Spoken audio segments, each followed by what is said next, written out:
What is going on, everybody? My name is Bleeves. I'm going to try to get through this show today. This is not a great day. This is a sad day. PPI, core inflation, rose a little bit hotter than expected. We do have the FOMC meeting minutes coming out at 1 p.m. today. We also had Ric Flair has joined cryptocurrency, of all people to join cryptocurrency. Wait a minute, I'm reading that wrong. That's not Ric Flair. Crypto exchange, woo, to buy back shares from 3AC to clear uncertainty. I'm not sure. I assume that it's owned by Ric Flair. Otherwise, what are they really doing? JP Morgan has launched a blockchain-based collateral settlement application. Jamie Dimon, JP Morgan chased the same company that keeps telling you crypto is dead. There's nothing here. The same company. That's the one. And then finally, and guys, this one's a tough one. This one is a tough one. I can't even say it. I can't even, the title here, No Love for FTX. Ex-girlfriend, I'm not even going to say her name, delivers a scathing testimony against our hero, Sam Bankman-Fried. And Caroline, I pre-recorded you a message. Caroline Ellison, more like Caroline Smellison.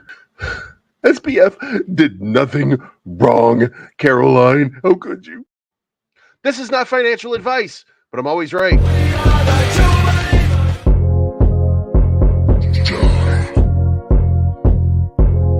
It's your boy Bleed. Everybody listen up. Let's get it. I'm trying to put money in your pocket, that crypto wallet, that bing bada bing ching ching big profit. Even when the market's sideways, I'm looking for ways to get paid. I'm checking my coins around breakfast, then again around bedtime. Bet this, it's not financial advice, but I'm always right. I'm always right.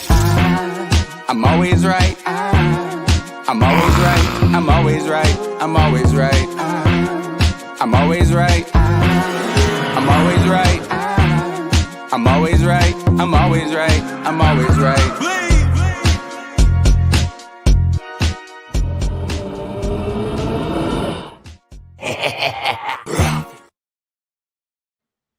Ladies and gentlemen, I get a D for effort.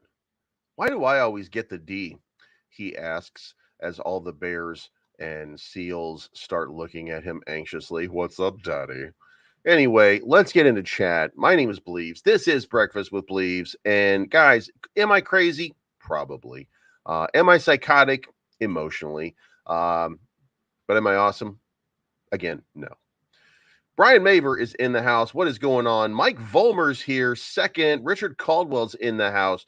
Jay Locke, good morning. Stephen Blaylock is here. By the way, we gave away 1.7 million MUSK tokens last night. So we got another holder out there. We've got 3 people who've bought at least 0.1 ETH of Muskrat tokens overnight. So we still have the competition going on. So if you buy 0.1 from now until Thursday at 9:30 p.m. Eastern Standard Time, you will qualify for a drawing for 5 million MUSK tokens, currently valued about $250. Jay Manuel says, good morning, everyone. Just added the blonde broker to my list of fake X followers. She joins Paris Brittany and fake Katy Perry. There's nothing fake about Katy Perry if you look at the right spot, like her ankle. I don't think her ankle's fake. So, at least there's that. Richard Nelson, good morning. Cardano MM is in the house. Stephen Blaylock is here. Jason Pollins, RW7610 is in the house. Kamal, good morning. Gazer is in the house. ME is here. Grant Vorshuk in the house. Ben Ferrer, Hammer Size Bleeves, the myth, the man, the legend, LFG. F and Daniel 73 is in the house. We got Ben Fair laughing it up. We got the I can't believe you said that. I can't believe you said that. Daniel Volt is in the house. Mark Kelly here representing the Musk Army. Victor Lopez in the house. Hustler VIP is here. My Ultra Journey is in the house. Andre Gar says, good morning from Cali. What is going on? Mr. G is in the house. So, by the way, speaking of tokens that I don't know that token yet, but I will. We are now covering Caspa for a little while. So we're going to check that out over the next couple of days, weeks, maybe even months, just to kind of get an idea of Caspa. It looks like the trading volume bearish, I will say, but there's some opportunity. I think it really kind of looks like there's some opportunity to make money, as the French would say. So market overall down $5 billion. Yeah, so so we were wrong last night. I said I thought that there would be a little bit of a pump into my thinking was that we would get into, I want to say 27.7 where the liquidity was. And from the time that we talked, we pumped like into like 27.4. And then a little while later, it just that like right after we got off, people were so upset that they just sold everything all the way down to 26.969. Ha! And then there was another buyback, but it minted a lower high. So that means that we are now in a descending channel. It looks like, matter of fact, let's go check this out real quick. Just kind of this is going to be kind of a breaking. We are now entering this almost perfectly played out parallel channel right now. So, and we can stretch this out just a little bit further, and you can see that, I mean, it really kind of checks out that we are in this channel now. So, the most likely odds would be for a break to the upside, at least before the next move. Now, with that being the case, then we should probably look at this.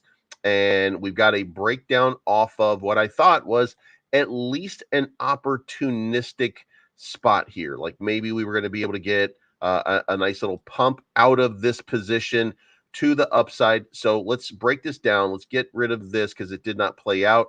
We did break below this trend line. If that holds, then we are probably in trouble. And what you can see is we broke from this bottom and had a nice rejection off of the bottom back up to the top of the point of control, which came into this trend line. So it would look like that bears are defending this trend line, and that would mean that people are deliberately trying to push this thing down a little bit further. So it is now looking like we are going to get some bearish momentum. Now, that coupled with the CPI coming in way hotter than expected, CPI unexpectedly rises to 2.2 above the expectation of 1.6. That is a big number right there. Core PPI inflation rose to 2.7 above expectations of 2.3. This is the first time core PPI jumped since April of 2022. PPI inflation is now up 3 consecutive months. What does the Fed do now? And then right after that, we got a breaking report here. It says there were just major revisions higher in the August PPI inflation data. Headline and core PPI inflation was revised higher by 0.4 and 0.3 respectively. Those are big increases. The data revisions continue to favor higher for longer. So what does that mean? That means that we probably got more rate hikes coming. That has changed the dynamic. The job report, as a matter of fact, right here, they're stuck. Haven't seen conflicting data on jobs versus inflation when both are primary drivers of rates. Logic says hold to reduce or to try to save auto and mortgage lending, but they'll get pressure to raise any given jobs report. Let's hope they hold, but they're not going to hold. So what we're going to do is go check on Dow Jones futures on CNN. And what does that mean for the broader market right now? We're up 123. Fear is still driving the market, but it's not as much as it was yesterday. 0.36 on the S&P futures and 0.43 on NASDAQ. So the market is actually reacting positively to this outcome. The 10-year treasury yields continue to fall, which would be a good sign for crypto as it continues to make its way down. What about the DXY, you say? Well, let's go look. The DXY rejected off of the 50 SMA, and it seems to be heading down a little bit further. However, doesn't this look exactly like DXY, Bitcoin, DXY, Bitcoin, DXY, Bitcoin? Why are they moving corollary to one another? So that is a very weird question that we're going to have to figure out over the next little while. Why is everything breaking down along with the DXY? That is not how crypto, that's not how crypto does. That's very, very odd to see that specific correlation starting to really play itself out. But that's okay. That's okay. Because the market will break when you least expect it. Of course, to the upside, it will break. But again, we're looking at favorable outcomes. Favorable outcomes. The drop of the DXY. If that continues to drop, that's good for crypto in general. The 10-year bonds, if they continue to drop, that's good for crypto. Then it becomes just a matter of time before the derivative bandits start to make their way in and start to make you very, very happy with their upside pumps. So we'll see what happens over the next little while. By the way, Caspa, since we are now covering Caspa, I do want to point out that I made some content for it today, and this right here looks like we're rejecting off of, as a matter of fact, when I made the content, we were rejecting right here off of the value area high, coming back down into perhaps this point of control. So it looked like there was a reversal. It looks like there was some short opportunity right there and that we might have a move down. And by the way, if the market continues its trend, we're probably heading here and then probably heading here. Now, one of the other points to this was, it was really an illustration that, look, you're not going to win all the time, right? And the reason I bring that up is because we had right here, we got into this value area low, which would be a reversal. And we got a little bit of a reversal, but then it got rejected. And then it came all the way down to the bottom of the value area low. And then we got no pump back up. So if you were in this position and you didn't set a stop loss, then you got wrecked. This is not exact science, by the way. But if you decided up here at the top, like something's going on, and I'm just going to hold from here all the way down just in case, then you are winning. Hashtag what's up, Charlie Sheen. And that was a 19% move. You know, 19% move to the downside. And if you did play a short from that range, then, 10x leverage got you 190%. 20x leverage got you 380%. So it was a good opportunity and a good play if you took it. So kudos to you. But we're going to be talking about Caspa for the next little while. It's an interesting project that's starting to develop. The market continues to bleed here. Where would we expect to see a reversal? I would think that if we're going to get a reversal, we're probably going to drop to 12 billion. Negative 12 billion on the day, probably get a reversal or a rejection here. Now, of course, we could get it anywhere in this value area low and bring it back up to the point of control at 1.053. So it's potential and possible that we see a reversal in the broader market, but this is looking a little bit wonky. Again, we had the DXY coming down, we had Bitcoin coming down. So it looks like Bitcoin is still bleeding.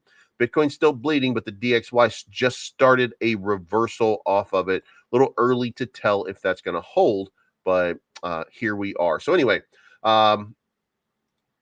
moving on here. Crypto exchange, woo! To buy back shares from 3AC to clear uncertainty. Crypto exchange, woo! Plans to repurchase its own shares and tokens that were previously acquired by the failed hedge fund, Three Arrows Capital, to clear the uncertainty, the company said today. Wu said in a statement shared with the block that it has reached a settlement with Teneo, the liquidator of 3AC, to buy back the shares and tokens acquired by the hedge fund as part of the Woo Series A funding round in November of 2021. Woo! Woo added that it plans to increase the ownership of all other. We're going to cover Woo Exchange all the goddamn time going forward. Woo! While the 20 million repurchase tokens were sent to a burn address, Woo declined to disclose the total value of the repurchased shares and tokens.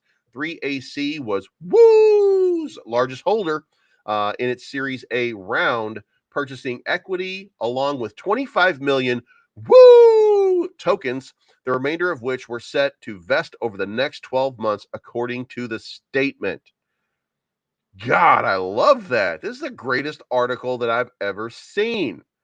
I'm not sure. Suzu, by the way, remember he was arrested not that long ago.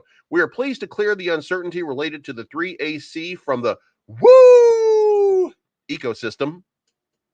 Jack Tan, co-founder of Woo, said, now why is he not named Ric Flair? That's the important part. Why? How is he not named Ric Flair? So anyway, so you can check that out for yourself, and we're going to move on.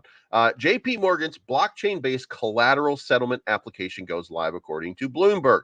JP Morgan's tokenized collateral network, TCN, a blockchain-based collateral settlement application, has reportedly gone live by completing its first transaction involving the clients BlackRock and Barclay.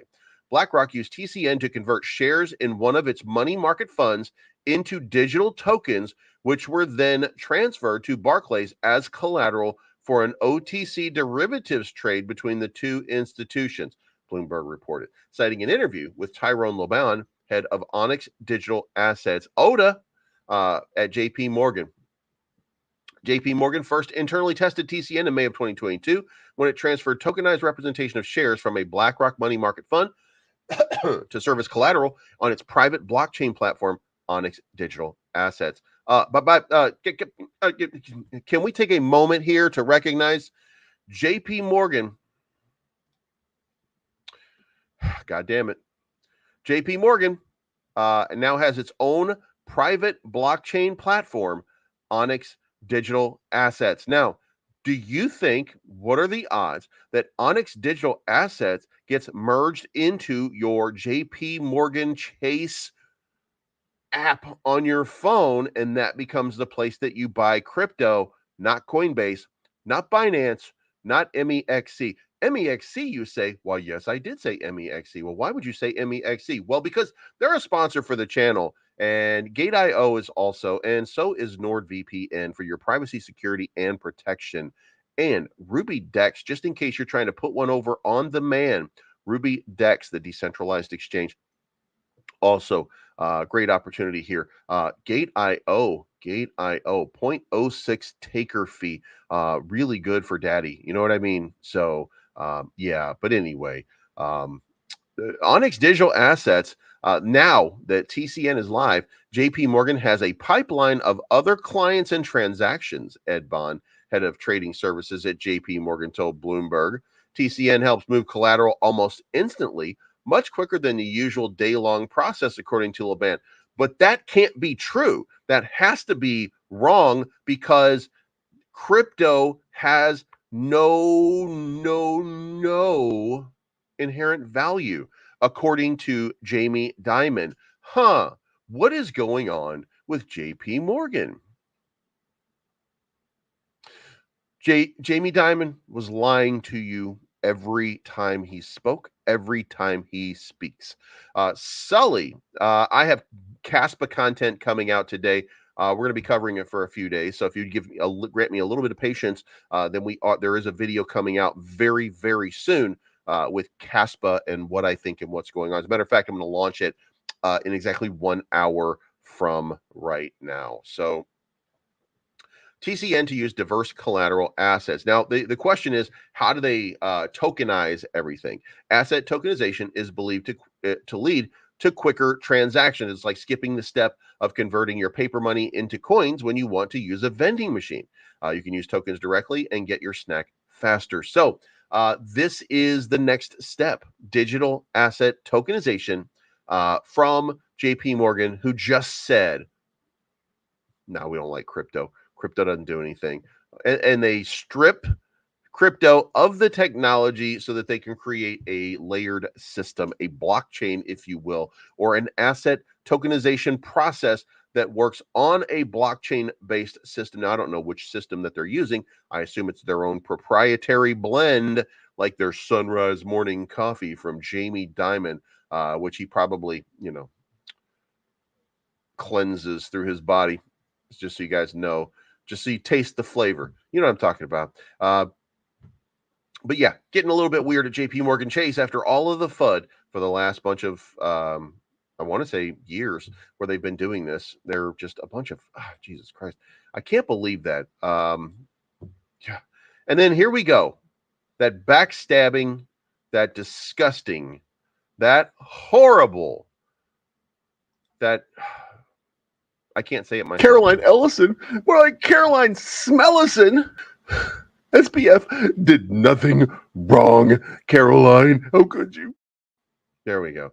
That's the only way that I can deal with this. So the trial of the former CEO of the defunct crypto exchange FTX SBS resumed on October 10. As expected, the prosecution called Alameda Research backstabbing biatch Caroline Ellison to testify against the defendant. According to a thread on X platform by Inner City Press, which was present at the trial, Ellison confirmed what was already known as she stated that she and the defendant dated for a couple of years, you backstabber, with their on-off relationship. Will they? Won't they? They probably will. Will people watch it? Also probably yes. However, any affections or feelings that she may have had for the defendant didn't seem to hinder her as she lived up to the hype as the prosecution's star witness. Of course, Caroline is a star. Of course she is. Providing key insights into how Sam Bankman-Fried allegedly misappropriated FTX customer funds through Alameda, which she headed before its collapse. And by the way, just so you guys know, she didn't even have to use math. So now you know. Meanwhile, Ellison confirmed that Sam Bankman-Fried was the one who set up the systems and directed the trading firms to take the money. Besides using FTX customer funds for investments, Alameda also took around $14 million to pay its lenders. She also manipulated Alameda's balance sheets, making the firm look risky to potential lenders. That's crazy. In its opening statement, the prosecution alleged that SBF diverted customer fiat deposit. Look, he did. God damn it. Caroline. God damn you, Caroline. Caroline. Oh, Caroline. Sweet Caroline. Guys, when do you think we get the OnlyFans account for this one? For this nugget right here? Are we not, like, guys, are you not just, this is the play, right? CE is the play, right? Whatever. All right, you guys are just nerds. Anyway, so yeah, crazy stuff going on. Let's get into charts. Let's figure out why crypto is crashing right now. We can't, and usually it's probably Caroline. Caroline's probably crashing the markets right now because she just, how can you love somebody? How could it go so wrong? How could you, Caroline, how could you?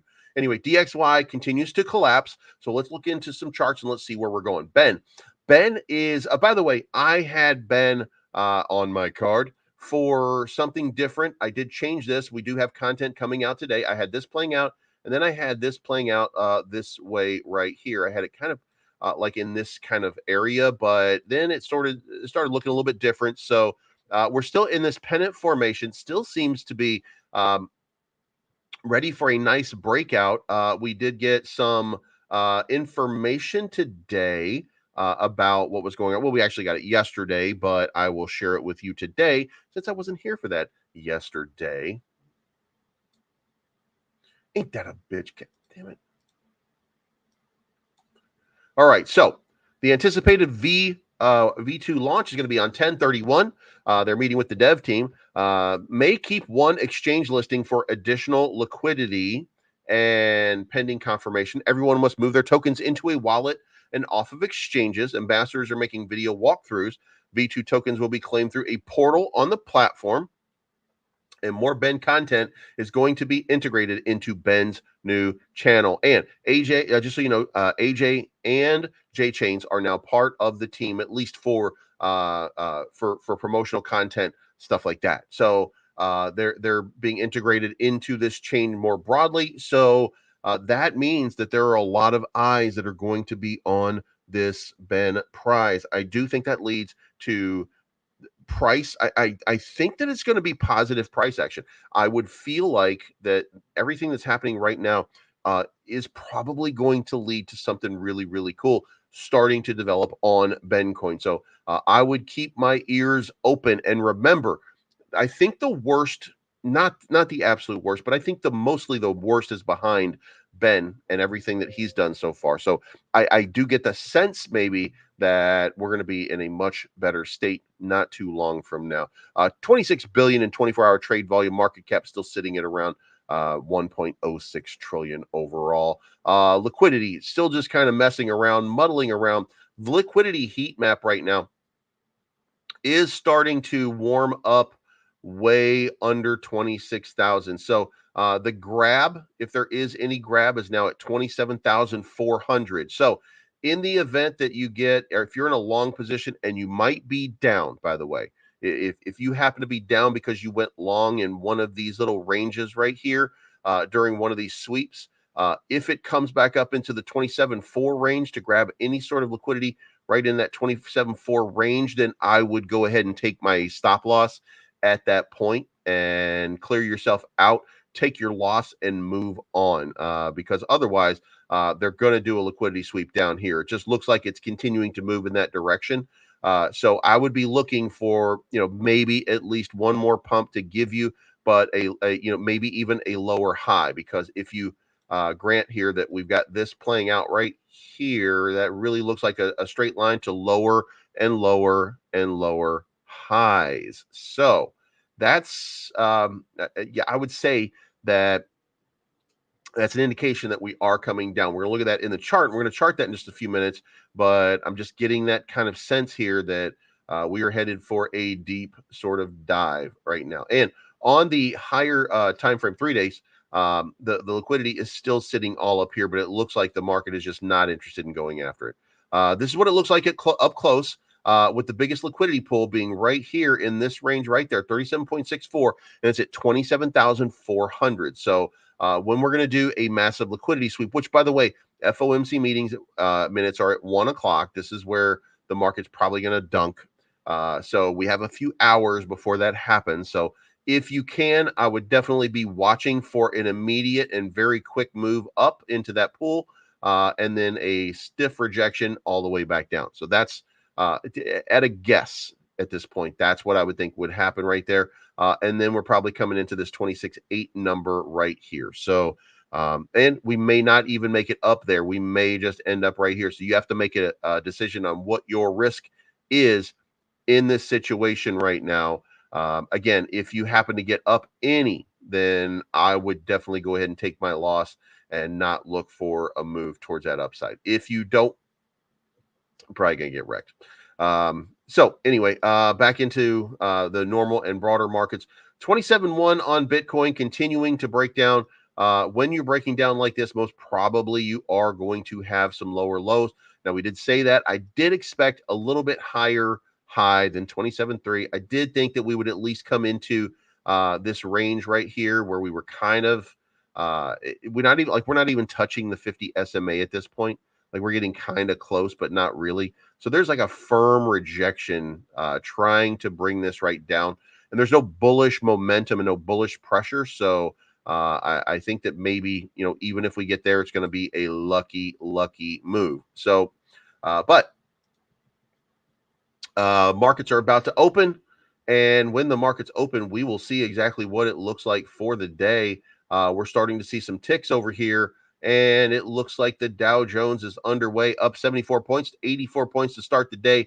SPY is up 13, 14 points. We get NASDAQ in just a few minutes. The DXY continuing its precipitous sort of decline. Now that the traders are open, now we're going to find out whether or not there's one more move, and whether that move is to the upside or if we are just going to get that massive sort of dump? That's the question. Now, Dubai Exchange. Dubai had a massive sell-off. We don't know, by the way. We don't know who the sell-off was. It was 63 ETH, by the way, that was sold over here. And they used some of that 63 ETH to buy more Bencoin. So it was somebody who might watch the channel here that made that big move right there. Which, by the way, I think this was trading at like a 4 million market cap just a couple of days ago. 1.2 million market cap right now. Liquidity 288,000 on Dubai X. And I did kind of poke and prod around, and it was nobody on the team for sure, or at least nobody that I could readily find out. And so I have no idea, but now it started to build back up. Now it's starting to move. It regained about half of that. But when you take 63 ETH out of a project, which is at that point, I think about 150 grand, when you move that much out of a project, then you probably are going to have a hard time recovering from that move. So that's why we're not seeing that massive move or spike back to the upside. But I think on the long term, we'll probably see something pretty good move on this. Now, as you guys know, I'm no longer sponsored by 100x Gems, and that it's I mean, in fact, I want to say like it's almost back to where we started. Like when we did this, like we were down here, so it's like 2x from where we started. But like that we had just a massive spike, and now it's all coming back down to that point of control right here. When we got in, it was at 8, so it's at least 2x from there right now, but it's a far cry from where we were just a little while ago. So I'm gonna keep my eye on it. I asked for some details. I have asked like how many new contracts have been built on the smart contract builder, and I haven't got any numbers yet, but I should be able to give you guys some numbers at least on this. We'll go ahead and close that out right there and keep that chart blank for just a little while. We'll keep watching. This is where I want to say right there. We're gonna. It was June 15, right there. So that's where we got in right there. June 13 actually. So we got in right about there. So just kind of out of curiosity, going to keep track of it. Up 16% on the day. MUSK is up 63.25, up 5% on the day. Broke down out of this trend after a move to the upside. Broader market still not being kind to meme coins or anything like that. And neither are people who sell. But, we have another qualifier that just came in. So if you buy 0.1 ETH, for anybody who doesn't know, for anybody who I am the developer for Elon Muskrat token, and I'll put the address here in the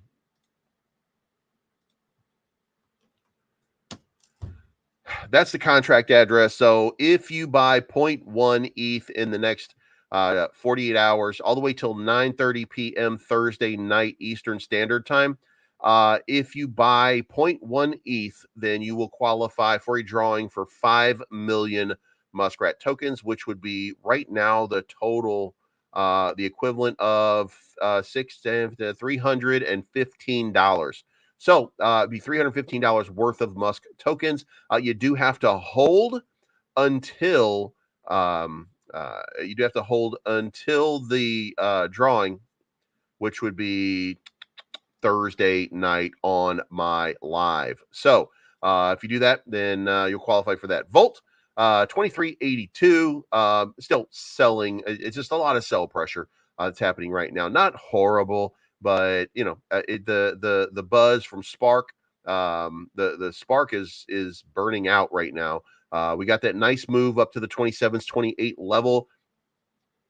Felt pretty good for a little bit. Looked like it was going to be another move, but summarily rejected on the pump. And if you take, for example, that you think that's kind of where the pump was right there, then this kind of makes sense. But I think that if we're looking at it and we're being honest, this is probably not. It's more like this was the breakout right here, somewhere in this is where the spike really started.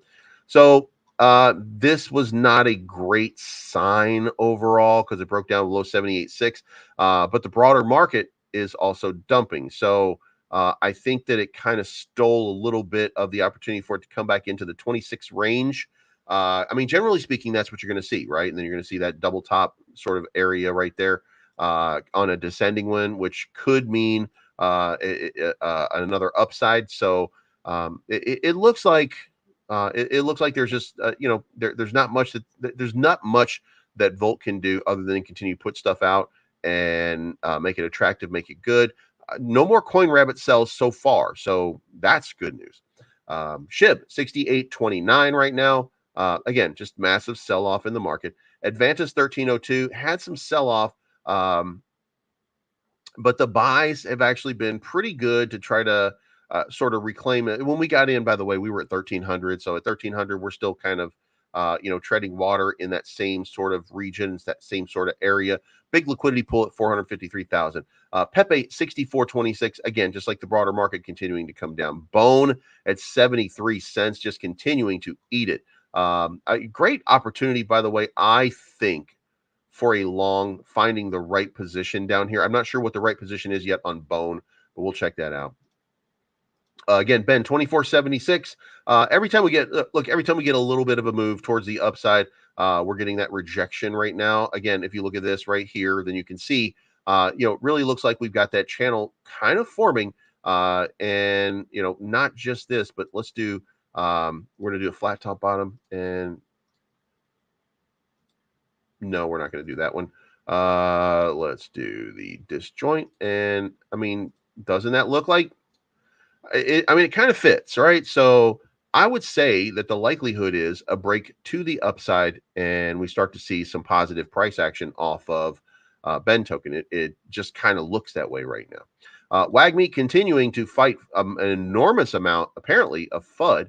I haven't heard anything, but I saw that there was a massive campaign of FUD against WAGME Games of all places. Like, who even knows what is going on over there when it comes down to?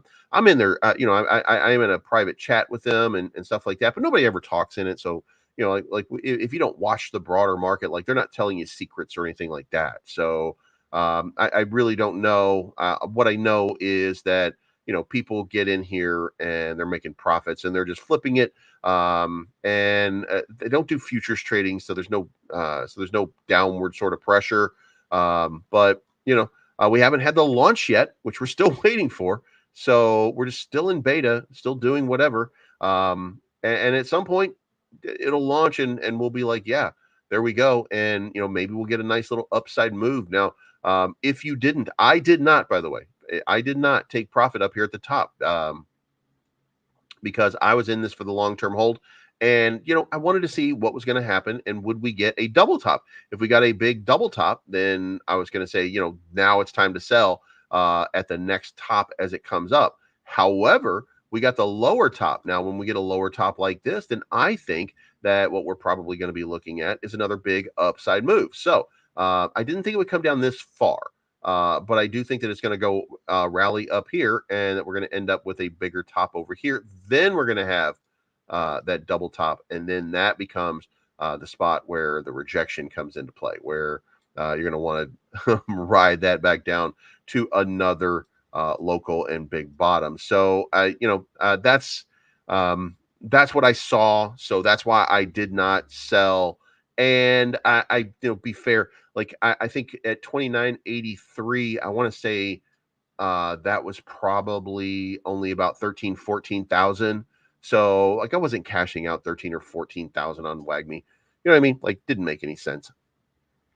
By the way, the reason that I wasn't because I was figuring that it'd probably run to about 200 million market cap. I wanted to say 300 million, but I'm not feeling 300 million in this market anymore. It's not really feeling like that. So yeah, it's a little crazy. But anyway, so that's kind of the update for the day, guys. Let's I think we're gonna kind of leave it there. Ben, starting to have a move towards the upside over here on MEXC. That's not the broader spot market, but it looks like, oh shit. Whew, this chart looks a little raggedy. Anyway, so this really looks like there is a breakout that would be imminent at this point. So I'm just kind of waiting to see what happens. Now, by the way, let's kind of break this down. On the 1 hour, we've got the move down in here to the value area low, making a move to the point of control. Likely, we've got it right here where it happened. We've got it right here where it happened and broke above. So it is entirely possible that we get that nice little run up into this point of control pretty soon, which is only going to be 2761, by the way. It's not a big move, but it is a move. So should that play out? And by the way, it kind of runs contrary to the broader market. You can see a little bit of correlation between maybe Bitcoin, if you squint, basically. But right now, I think it's just coincidence, because if you look at this, you don't see anything like that on Ben. Ben was having a nice move and kind of an upside momentum. So I think it's running contrary to the broader market. So in that context, I would say that we will probably see some kind of, I think we'll see some kind of upside move, at least into that point of control. I would be looking at this point. To make a play for, if this breaks out, by the way, and it breaks out if it goes any higher up into this range by any chance, then I would expect a stiff rejection back down to right where we are right now. So, or at the top edge of it, which not where we are right now, but at that 27 level. So that's what I'd be looking for on Ben. Now let's look at we've got a buy signal down here. If we look at the larger time frames, and we do have sell signals happening, but we're reaching very rapidly. We're coming down from overbought into oversold in the next few hours. It's a 4 hour, by the way. So, maybe we start to see a reversal in that momentum. We'll see something like we saw over here, where it got a little bit of a move back to the upside, possibly. I don't know for sure, but we got a red candle on the 2 hour, or a red dot on the 2 hour. On the daily, we are still in buy mode, and basically we've had a breakout. So it's a couple days, which is a good sign. There is some opportunity to reject off of the 50 SMA, which will start moving like this pretty soon. So reject here at 22. Maybe we make a move up from there. Again, all of this is speculative at best right now. And a big buy signal here on this candle right here as well, which did play out in a very positive sort of way. So that's what it's looking like. The market's still continuing its bleeding, but the rest of the broader market in the green so far today. DXY still coming down. Ethereum's not dead. Ethereum did sell off. Had a nice big sell off, however, and I would consider that we're probably going to have a reversal. Seems like a lot on the 2-day here. Let's get into the 1 hour and see what the 1 hour looks like. 1 hour looks like we are in the point. Look at this. I mean, it's picture perfect, right? Guys, I can't even stress this enough. This thing wicked up to the value area high right here, and then came almost perfectly to the point of control right now. So when you see these moves, it is always best to just, do your futures, man. Like go in there and just take a shot. Sometimes you'll be wrong. Sometimes it will miss. Sometimes it will not work out.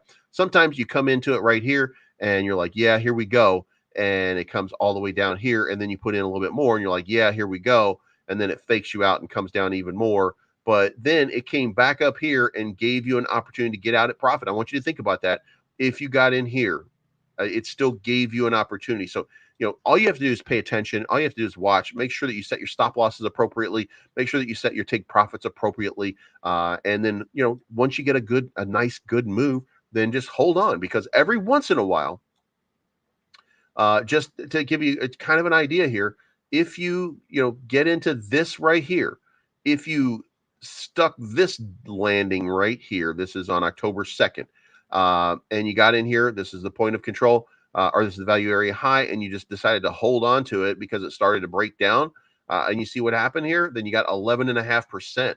And like if you're doing 30x, you're doing 25, 30x on the value area high at that point anyway, then you're up 300 or 400% on this breakdown. And while everybody else is like, oh, crypto's crashing, you're like, yeah, my pockets are getting full. You know what I mean? So, I mean, make your play, do your thing, but just, the market, every once in a while, these things are going to just play out. And by the way, if you had played this one out right here, when you got this big move to the downside right here, and if you just kind of said, you know what, I'm going to hold on to this because I think this is a local low, and you play this all the way up to here, that was 14%.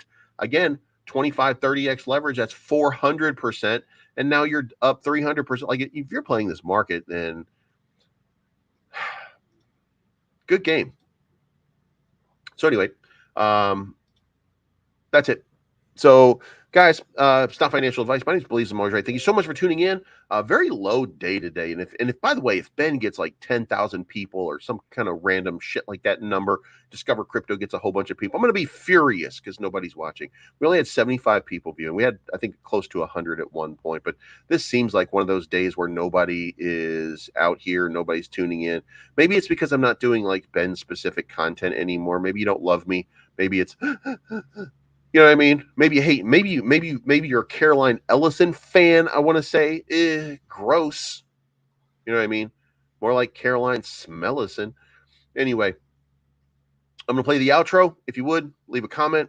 This is not financial advice. My name is Believes I'm always right. Thank you so much for tuning in. It's been a long day, a long week, maybe a long year. So let's get something clear. We're gonna stock up on some party favors later on. Tell everybody they're invited, you should come